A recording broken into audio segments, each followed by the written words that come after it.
بسم اللہ الحمدللہ وحدہ والصلاة والسلام علی من لا نبی بعدہ۔ ماشاءاللہ آپ کے سوالات کا سلسلہ جاری ہے۔ ایک اور بہت ہی خوبصورت سوال آیا اور بڑا ہی دکھی سوال ہے۔ وہ کہتے ہیں کہ آج کے مسلم حکمراں جو کافروں کے ساتھ مل کے مسلمانوں کا خون کر رہے ہیں، کیا تب بھی وہ مسلم باقی رہیں گے؟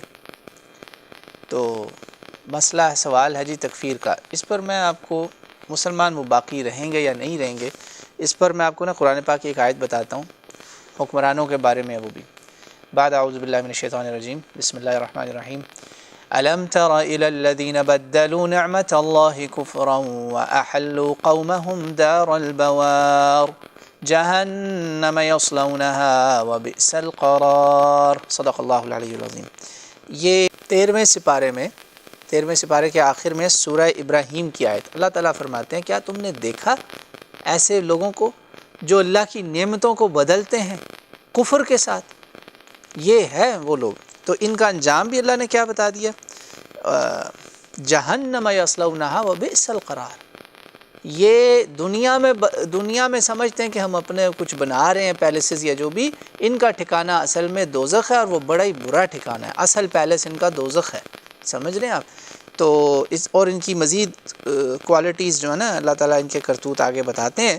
تو یہ 13ویں سپارے کے آخر میں، مجھے آیتوں کے نمبر دیکھیں، میں جو ہے نا وہ اب لوگ پوچھتے ہیں بار بار جی آیت بتائیں، نمبر بتائیں، تو میں اس لیے میں نے آج الحمدللہ سوچا قرآن پاک ساتھ رکھتا ہوں، آپ کو نمبر بھی بتا دیتا ہوں۔ یہ آپ نا پہلے اللہ کی کتاب سے سن لیں ان لوگوں کی جو اللہ تعالیٰ نے بتائی ہے۔ اس آیت مبارکہ کا نمبر ہے جی سورہ ابراہیم علیہ السلام 28 نمبر اور 29 نمبر، اور چلتی جاتی ہے آگے بات۔ تو اس میں اللہ تعالیٰ نے بندوں کو یہ نصیحت کی، ہم کیا کریں؟ ہمیں کہا آگے 31ویں آیت میں کہ تم نمازیں قائم کرو، اللہ کی راہ میں صدقہ دو، تم جتنا نیکیاں کر سکتے ہو کرتے رہو۔ ان کے شر کی وجہ سے ہم نے نہیں انشاءاللہ ہٹنا نیکی سے، نیکی دین کا کام چلتا رہے گا۔ اور آخر میں اللہ بات کو کیسے سمیٹ رہے ہیں یہاں پہ، سبحان اللہ، کیسے اینڈ ہو رہی بات۔ ہمیں وہ نماز کی مشہور دعا جو ہے رب اجعلنی والی لوگ پڑھتے ہیں وہ بتائی۔ اس کے بعد 42 میں اللہ تعالیٰ صفحے اس کے آخر میں، یہ مدینہ منورہ کا جو پرنٹ ہے قرآن کا، اور 14واں سپارہ 13واں یہاں ختم ہو رہا ہے بالکل، سورہ ابراہیم کا آخری پیج۔ اللہ کہتا ہے وَلَا تَحْسَبَنَّ اللَّهَ غَافِلًا عَمَّا يَعْمَلُ الظَّالِمُونَ۔ اللہ کو غافل مت سمجھنا، یہ نہ سوچنا کہ اللہ غافل ہے، اللہ نہیں جانتا کہ کیا ظلم کر رہے ہیں یہ۔ انما یؤخرهم لیوم تشخص فیہ الابصار۔ یہ ان کا جو معاملہ نا یہ صرف مؤخر ہوا ہے اس دن تک جس دن آنکھیں پھر جائیں گی۔ اللہ کا جب وہ اعلان ہوگا نا اللہ کی طرف سے، وہ سور پھونکا جائے گا سیدنا اسرافیل علیہ السلام، تو وہ جب آنکھیں پھر جائیں گی بندہ خوف میں ہوگا۔ یوم قیامت، یوم جزا، یوم حشر، یوم طلاق، یوم تغابن، الحاقہ، القارعہ، یہ جب ہونے والا نا تب ان کو پتہ چلے گا کہ یہ کیا کر چکے ہیں۔ کیوں؟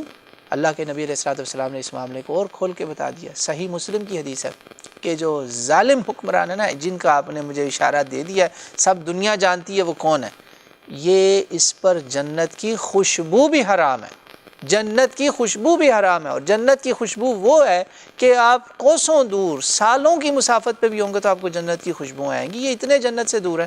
تو اب ان کو ہم دنیا میں کافر کیسے کہیں یہ نہیں مجھے پتا۔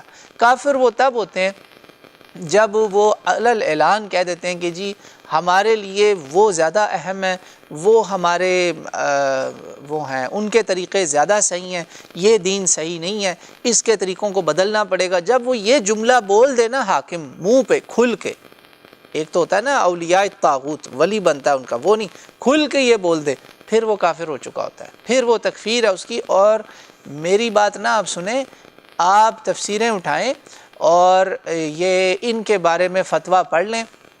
افحکم الجاہلیت یبغون، سورہ مائدہ کی اس آیت کے اوپر، یہ نا اس آیت پہ فتویٰ پڑھ لیں۔ ابن کثیر نے وہاں سلف کے اقوال کی روشنی میں جو فتویٰ دیا نا، وہاں تکفیر ہو چکی ہے۔ کچھ ہیں جن پہ تکفیر ہو جاتی ہے، تو یہ دوزخ تو پہلے ان کا انتظار کر رہی ہے، انہی کے لیے جو ہے نا وہ جھونکی جا رہی ہے۔ سب سے پہلے حکمرانوں نے جانا ہے، سب سے پہلے یہ جانے والوں میں سے ہوں گے ظالم حکمران، یعنی تو محروم ہے بالکل اللہ کی رحمت سے۔ اور یعنی سب سے پہلے سے مراد یہ کہ یہ اس میں دیکھیں کئی طرح کے طبقے ہیں نا، سب سے پہلے دوزخ میں جانے والوں میں کئی لوگ ہیں، کئی لوگوں کے رینکس ہیں، ان میں سے ایک بدبخت یہ لوگ ہیں جن کے ہاتھ میں وہ ہوگی جو اللہ کی نعمت کو بدلنے والے ہیں۔ اور اللہ کی نعمت کا بدلنا، رسول اللہ صلی اللہ علیہ وسلم کی سنت کا بدلنا، یہ ساری وہی باتیں ہیں۔ تو یہ بہت بڑا موضوع ہے، میں اس کو سمیٹ رہا ہوں۔ تو سورہ مائدہ جو ہے نا، اس کی آپ یہ آیت سن لیں، اس میں افحکم الجاہلیت یبغون، آیت کا میں اس لیے نمبر بتا رہا ہوں کہ آپ نے نا اب اس کی تفسیریں پڑھنی ہیں اور آپ کو پتہ چل جائے گا۔ یہ آیت نمبر 50 سورہ مائدہ، چھٹا سپارہ، چھٹے سپارے کا ثلاثہ، اس کی تفسیر پڑھ لینا کہ یہ جب دوسروں کے قانون کو کہتے ہیں نا، دوسروں کی شریعت کو کہ وہ زیادہ صحیح ہے، ہمارا کام فرسودہ ہے، یہ گئے۔ اب میں اور آپ کیا کریں؟ مجھے اور آپ کو نا اس دور میں ان حکمرانوں سے زیادہ بڑا خطرہ جو ہے نا ان علماء سو سے ہے جن کے کرسیوں کے نیچے بریف کیس آتے ہیں اور وہ دین بیچ دیتے ہیں، اور وہ ان کے حق میں فتوے دیتے ہیں اور ان کے ساتھ کھڑے ہوتے ہیں، ان کو اشارے دیتے ہیں کہ مار دو فلانے کو، فلاں فرقے کا اس کو بھی مار دو، اس کو، ہم تمہارے ساتھ ہیں۔ یہ جو ہے نا علماء، یہ بھی دوزخ کا ایندھن ہے۔ اللہ کے نبی نے صحیح حدیثوں میں بتایا، قرآن کی آیت ہے سورہ توبہ میں، سورہ توبہ آپ پڑھیں انشاءاللہ، آپ کو تیسرے چوتھے صفحے پہ آیت مل جائے گی، خیال 29ویں یا 30ویں آیت ہے کہ یہ دوزخ میں جانے۔ رسول اللہ صلی اللہ علیہ وسلم نے خود بتایا کہ میری امت کا وہ عالم بھی دوزخ میں جائے گا، ایک شہید بھی دوزخ میں جائے گا، اور ایک سخی غنی بھی دوزخ میں جائے گا۔ یہ تین لوگ جائیں گے۔ تینوں کیوں جائیں گے؟ کیونکہ ان کے اعمال میں خلوص نہیں تھا، اللہ کے لیے نہیں تھے، دنیا کے لیے تھے، ڈالرز کے لیے تھے۔ وہ میں کہتا ہوں نا، اسکالرز فار ڈالرز، یہ وہ لوگ ہیں۔ ان علماء سود سے بچیں۔ ہمارے بہت بڑی تعداد ہے اس وقت علماء کی جو دین کا سودا کر رہی ہے اور آپ کو مجھے بھنگ پلاتی ہے، نہیں نہیں نہیں بس عبادت کریں، آپ ان کو نہ کچھ کہیں، ان کو نہ کچھ کہیں، اور وہ ہمارا دین بدلے جا رہے ہیں، بدلے جا رہے ہیں۔ بھائی ہم رو بھی نہیں سکتے، ان کو برا بھی نہیں کہہ سکتے، دین کے غلبے کی دعا بھی نہیں کر سکتے۔ اس لیے میرے نزدیک زیادہ خطرناک وہ لوگ ہیں جو اس سارے جرم کو چھپانے کے لیے اللہ کی کتاب کا استعمال کرتے ہیں۔ جی ہاں، اللہ کی کتاب کا اس کو لبادہ ڈالنے کی کوشش کرتے ہیں، حجاب ڈالنے کی کوشش کرتے ہیں۔ مجھے آپ ایک بات بتائیں، نعوذ باللہ ایک طوائف اگر حجاب لے لے، برقع پہن لے، نقاب لے لے، تو کیا وہ طوائف نہیں رہتی؟ وہ اپنا آپ چھپا لے اگر نقاب کے پیچھے، تو کیا وہ طوائف نہیں رہے گی؟ وہ بھی طوائف ہی رہے گی نا، اللہ کہ اس نے توبہ کی ہو۔ میں آپ کو شراب کی بوتل، اس کے باہر زمزم کا لیبل لگا کے کہوں یہ زمزم پیو، وہ زمزم بن جائے گا؟ بتائیں آپ۔ اسی لیے یہ جو علماء سو ہیں نا، یہ اس امت کے بہت بڑے دشمن ہیں، اس دین کے بہت بڑے دشمن ہیں، ان سے اللہ کی پناہ ہے۔ آج کے دور میں جو آدمی طاغوت کی حمایت میں، طاغوتی حکمران کی حمایت میں بولتا ہے نا، اور آپ کو مجھے وہ دیتا ہے، میں اب کیا بولوں، وہ پڑیاں دیتا ہے نشے کی کہ لے لو لے لو، نہیں نہیں نہیں یہ تو بس ہم خود برے ہیں، تم برے تھے اس لیے یہ تمہارے اوپر آئے۔ ان لوگوں سے بچیں آپ۔ جب یہ کہنا شروع کر دیں نا کہ یہ تمہارے پہ اس لیے، یہ تم اس لائق تھے کہ یہ تمہارے پہ، تمہارا قصور ہے، ان کو چھوڑو، ان کو چھوڑو، یہ آپ سمجھ لینا کہ یہ جو ہے نا، یا تو یہ گمراہ ہے یا یہ بک گئے۔ اللہ تعالی ہمیں گمراہ اور بکے ہوئے علماء کے شر سے محفوظ رکھے، حق بات کو کہنے، سننے، سمجھنے، اس پہ عمل کی توفیق عطا فرمائے۔ ہم فساد، دنگے فساد کے حق میں نہیں ہیں، ہم تو یہ کہتے ہیں بھائی کم از کم دعا ہی کر دو، یہ تو کہہ دو صحیح دین کیا ہے، یہ تو بتا دو، اور کچھ نہ کرو، دین بیچو تو نا۔ یہ تو کافر بھی نہیں کرتے، کافروں کے بھی بہت بڑی بڑی تعداد میں پریسٹ ہوتے ہیں، وہ اپنا دین نہیں بیچتے، تم برے لوگوں کی مثال کیوں لیتے ہو؟ تو اللہ ہمیں ان کے شر سے بچائے۔ جہاں تک آپ کے سوال کا حصہ تھا نا کہ یہ مسلمان رہے یا نہیں رہے، جو بندہ کھلم کھلا یہ کام کرتا ہے وہ تو مسلمان نہیں رہتا، مگر اس کے مسلمان نہ رہنے سے ہمیں کوئی فرق نہیں پڑتا، جانا اس نے دوزخ میں ہی ہے۔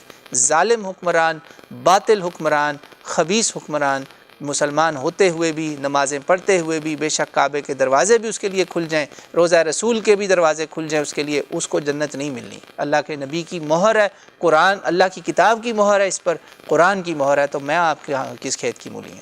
بس کافی کچھ میں نے کہہ دیا۔ اللہ تعالیٰ مجھے اور آپ کو اپنی حفاظت میں رکھے اور دشمنوں اور حاسدوں کے شر سے بھی ہمیں محفوظ رکھے۔ واللہ اعلم۔